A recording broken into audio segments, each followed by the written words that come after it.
So we have some more myth making in Motorcycles I've Loved, where she's at a family cabin in a very nice area of Vermont, a vacation cabin, and she decides that she wants to get more food than is provided there at the cabin. And it's described as a mountain, but this entire thing must be taking place in like 2003 or 2004. This is certainly post 9/11, so she almost certainly has a cell phone, and most likely cell phone service. And she would definitely have mentioned if this was an unpaved road. So this is a paved road to a private cabin where she drops her bike. And when she talks about, although with affection, her grandfather, Brooksy, the great-grandfather who built this cabin, zero gratitude.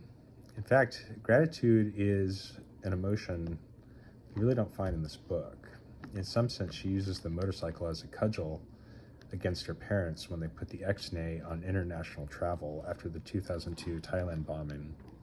She's like, how can I still annoy my parents? So here we are going from Massachusetts, I suppose, somewhere on up to the family cabin. Earlier we have stalled, was it the MAGA in a pile of mud, and dropped it there. So here we are. Stocked with a backpack full of provisions, I headed back up the mountain, again without too much trouble. When I was already at the top, turning the motorcycle around on the slippery wet grass, external factors, thinking I was in the clear, that I went down. The engine stalled, external locus of control. The engine stalled, all by itself. And I lost footing simultaneously. And for the second time in a week, a really heavy, hot piece of machinery fell on top of me. The smell of my blue jeans melting against the tailpipe was all that I could think about when I got up from underneath it and hit the kill switch and sat down next to the heavy fallen steed, knowing full well that there was no one in my proximity to help. I let loose an unconsolable wail, very mature, and the echo must have traveled for miles. The romance of singularity clashing with the reality of being alone on a mountain. We're in Vermont with a cell phone. And then the next bit might work. I certainly don't want to try it.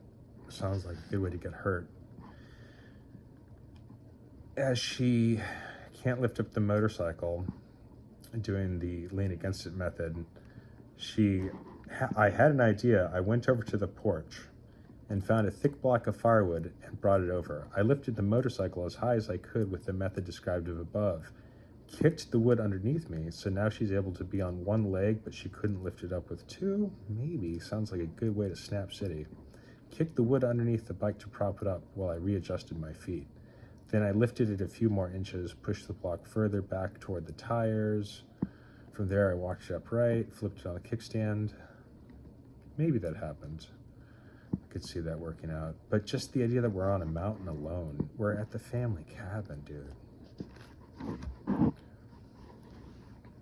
As if I just had a fight with Goliath and won. Oh yeah, totally the same.